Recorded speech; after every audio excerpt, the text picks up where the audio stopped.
하나님 말씀은 구약성경 민수기 2장 18절에서 24절까지입니다. 우리 같이 한 목소리로 함께 읽겠습니다.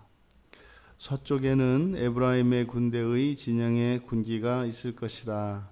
에브라임 자손의 지휘관은 암미우스의 아들 엘리사마요. 그의 군대로 계수된 자가 45,000명이며 그 곁에는 므낫세 지파가 있을 것이라. 므낫세 자손의 지휘관은 부디술의 아들 가말리엘이요. 그의 군대로 계수된 자가 32,200명이며 또 베냐민 지파라. 베냐민 자손의 지휘관은 기드온이의 아들 아비단이요. 그의 군대로 계수된 자가 35,400명이니 에브라임 진영에 속하여 계수된 군인의 총계는 108,100명이라. 그들은 제3대로 행진할지니라. 아멘. 이제 서쪽의 에브라임 진영은 에브라임 지파 그리고 므낫세 지파, 베냐민 지파로 이제 구성이 됩니다. 지금 여기 서쪽이라고 번역된 이 말의 원문의 뜻은 이제 바다 쪽입니다. 바다 쪽. 이것을 이제 서쪽이라고 번역을 했는데 바다 쪽. 모세에게 이 말씀은 아직 가나안 땅에 가보지 않았지 않습니까? 그래서 모세에게 이 말씀은 그 가나안 땅에 대한 정보를 이제 얻게 하는 것인데, 이제 동편에 이제 성막에 이제 앞부분이 있고, 그럼 이제 그 뒤쪽, 이제 서쪽이 되겠죠. 동편의 반대편인 그 서쪽은 바다다라고 하는 것을 알 수 있습니다. 그러니까 동서남북 가운데 서쪽은 이제 바다로 뚫려 있는 그런 땅이다라고 하는 정보를 얻는 거죠. 지금 서쪽에 이제 사방위에서 이제 바다, 여기 이제 우리말 성경에 그렇게 서쪽으로 번역된 이제 서쪽에 진을 치고 있는 이제 이 에브라임 진영, 이 에브라임 진영을 이루고 있는 이 구성원들, 전부 이들은 보면 에브라임과 므낫세, 이 사람들은 요셉의 두 자녀죠. 또 베냐민은 요셉의 하나밖에 없는 동생입니다. 그러니까 지금 해 지는 쪽, 그 바다가 있는 해 지는 서쪽, 이쪽에 진을 치고 있는 이 진영에 속한 이들은 그러니까 라헬의 아들들, 라헬의 자손들이에요. 라헬을 통해서 난 요셉과 베냐민, 그리고 요셉의 두 아들 에브라임과 므낫세에서 바로 라헬의 두 자손들이 한 진영을 이루고 있습니다. 이 에브라임 진영은 이제 원래대로라면 제3대로 행진합니다. 세 번째로 나가는 거죠. 근데 실제로는 이제 그 바로 앞에 레위 지파가 이제 성막을 들고 성막에 이런 성물들을 들고 이제 이동을 합니다. 그러니까 이 진영의 수로는 제3대입니다만 실제로는 그 중심에 있는 이 회막, 이 성막과 성막에 있는 그 성물들을 바로 뒤에서 호위하는 그런 진영이 이 에브라임 진영입니다. 그러니까 이 에브라임 지파는 세 번째이지만 사실은 성물의 바로 뒤에서 따르는, 그리고 뒤에 이제 민수기 10장에서 이렇게 보았을 때 이 남쪽에 있는 루벤 지파가 아니라 이 레위 지파가 마치 이 두 번째 제2대로 가고 그 뒤를 이 에브라임 진영이 따르는 것처럼 이제 그렇게 이야기를 한단 말이죠. 그러면 이 에브라임 진영이 의미하는 바, 이것이 현재 우리들에게 의미하는 바는 무엇이겠는가? 먼저 이 진영을 대표하는 에브라임, 이 에브라임이라고 하는 말의 의미가 두 배의 열매 이런 뜻입니다. 에브라임이. 그러니까 에프라에서 임해서 복수형을 만든 거거든요. 그러니까 두 배의 열매라는 뜻이에요. 그러면 이 에브라임 진영의 특성이 이 에브라임이라고 하는 그 이름과 관련되어 있는데, 먼저 여기에 지금 이 에브라임 진영에 있는 이 지파들을 들여다보면 실제로 다 두 배와 관계되어 있는 지파들입니다. 먼저 에브라임은 누굽니까? 먼저 이들을 낳은 아버지 요셉. 이 요셉이 이미 장자 루벤의 장자권을 물려받잖아요. 그래서 다른 형제들보다 두 배의 분깃을 받는다고 해요. 후에. 그래서 이 에브라임과 므낫세가 조카들임에도 불구하고 삼촌들과 같은 반열에 올라서 두 배로 받죠. 그러니까 요셉도 두 배를 받습니다. 또 므낫세도 마찬가지죠. 므낫세도 우리가 이제 앞에서 여호수아를 다 이제 봤지 않습니까? 요단강 동편과 서편으로 양쪽으로 기업을 받아요. 이 므낫세 지파가. 그래서 이 므낫세도 두 배로 또 받습니다. 실제 땅의 넓이는 더하죠. 그리고 이 에브라임도 마찬가지입니다. 원래 에브라임이 동생이지 않습니까? 근데 야곱이 축복을 할 때 손을 엇갈려 가지고 형과 동생을 바꾸어서 에브라임을 축복을 한다고요. 그러니까 동생이 형이 받아야 될 장자권의 축복을 받아요. 그러니까 장자권의 축복을 받는다는 것은 두 배를 의미하거든요. 그러니까 이게 전부 두 배입니다. 또 실제로 요셉의 아버지인 야곱도 마찬가지죠. 사실은 야곱도 원래는 장남이 아니잖아요. 예서가 장남인데 그 팥죽 한 그릇에 그냥, 그리고 또 이 털가죽을 붙여가지고 이삭을 속여서 장자권을 받잖아요. 그러니까 이 집안 자체가, 그러니까 야곱으로부터 요셉으로부터 므낫세, 에브라임 전부 다 두 배를 받아요. 전부 다. 그럼 이제 맨 뒤에 있는 이제 베냐민도 요셉과 라헬 사이에서 태어난 막내 아들인데, 베냐민은 창세기 49장 27절에 보면은 욕심이 두 배예요. 욕심이 두 배. 그러니까 희한할 정도로 이 두 배와 관계되어 있어요. 근데 실제로 이 베냐민 지파는 신약에서 예수님을 제외하고 유일하게 강조되는 지파가 이 베냐민 지파예요. 그게 사도 바울이 베냐민 지파거든요. 그러니까 다른 사도들에 대해서는 지파에 대한 개념이 별로 없습니다. 그냥 사도일 뿐이에요. 근데 이 바울 사도는 베냐민 지파라고 하는 이것을 분명히 기록을 하거든요. 사도행전 13장 21절에, 그리고 로마서 11장 1절에, 그리고 빌립보서 3장 5절에서 베냐민 지파라고 하는 것을 이제 드러냅니다.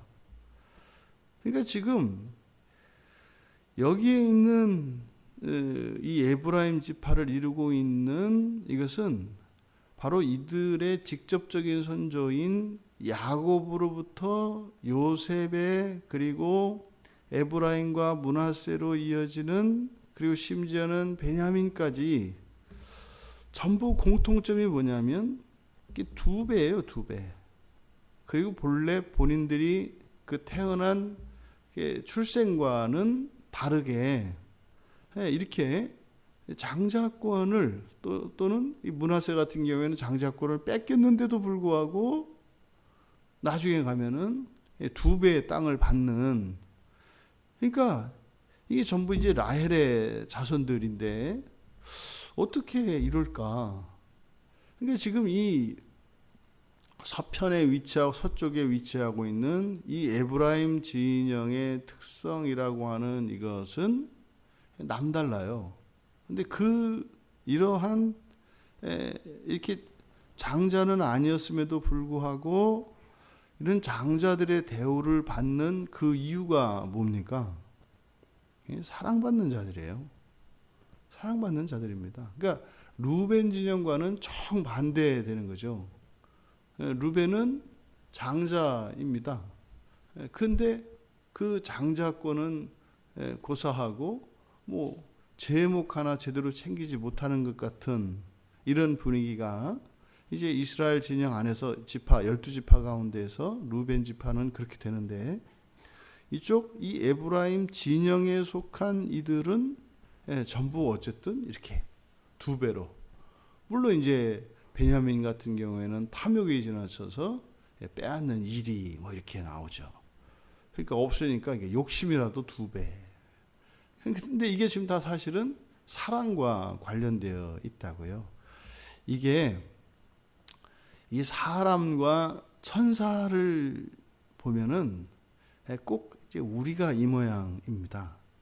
그러니까 하나님 앞에서 천사와 사람을 비교했을 때 우리가 아직 완성되기 전에, 그럼 천사와 이 사람이 비할 바가 아니거든요. 안 된다고요.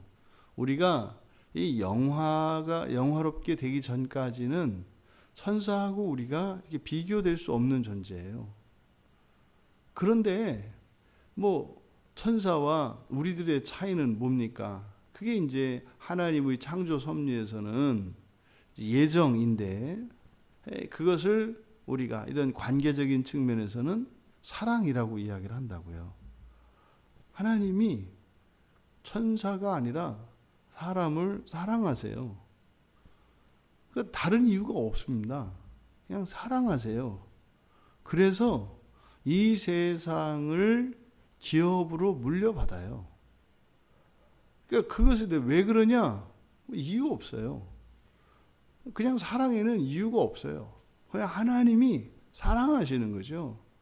그러니까 누군가에게 사랑을 받는다는 이것은 사실은 그 존재의 어떠함, 심지어는 그들의 행위와 상관이 없는 그런 하나님의 사랑하는 그 대상의, 그러니까 그 모든 호의와 그 모든 유익을 다 누린다고요.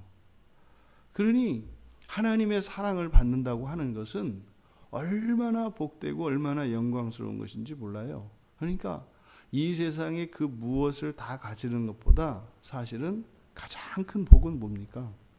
하나님의 사랑을 받는 거예요. 그러니까 지금 이 에브라임 지정에 있는, 특히 이 요셉과 관련된 에브라임과 이 므낫세는 그냥 야곱의 사랑을 받았다는 그 이유 하나만으로도 이렇게 두 배의 축복을 받아요. 그러니까 본인들이 누릴 수 없는 그런 특별한 그런 유익, 은혜를 누린단 말이죠.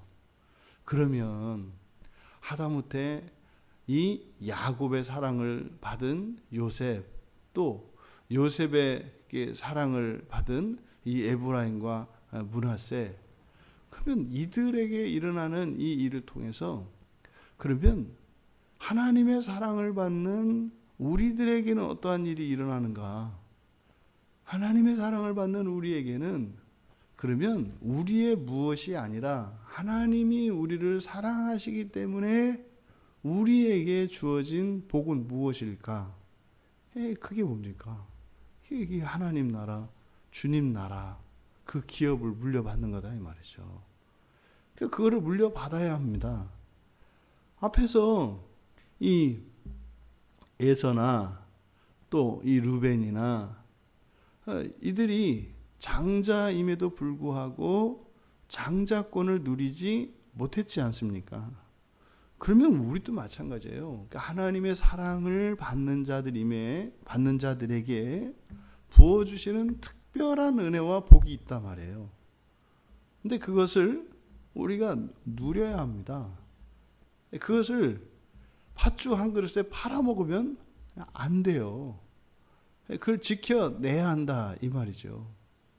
그러면 우리는 하나님의 사랑에서 멀어지면 안 됩니다.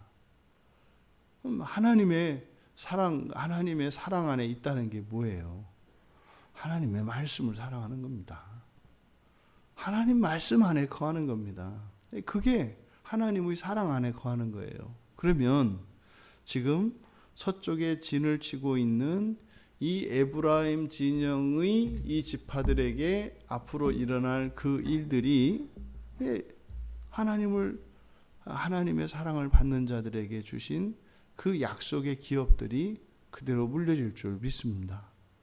그러니 우리는 이 에브라임 진영을 통해서 하나님의 사랑을 받는다는 것이 어떤 의미인지, 또 우리가 어떤 일이 있어도 그 하나님과의 사랑에서 떠나면 안 되고 그 사랑을 지켜야 한다는 사실, 그랬을 때 하나님께서 하나님의 사랑을 입은 자들에게 주신 그 특별한 하나님 나라의 기업이 있다고 하는 이 사실, 이것을 우리가 염두에 두고 우리의 인생을 살아갈 때 무엇보다 우리가 지켜야 하는 것, 그리고 우리가 반드시 이겨내야 하는 것, 하나님과 하나님의 사랑 안에서 그 하나님의 사랑을 유지하고 지켜내며 살아가는 것이 우리 인생의 최고의 목표이어야 합니다. 그래서 이러한 하나님과의 관계가 하나님 말씀을 통하여 끊어지지 않는 견고한 그런 관계 안에서 여러분들에게 약속하신 그 유업을 빼앗기지 않고 잃어버리지 않고 다 누리실 수 있는 우리 모두가 되시기를 주님의 이름으로 축원합니다. 존귀하신 하나님, 하나님의 사랑 안에 있음이 이 세상 그 누구의 사랑을 받는 것과 비할 바가 아님을 믿습니다.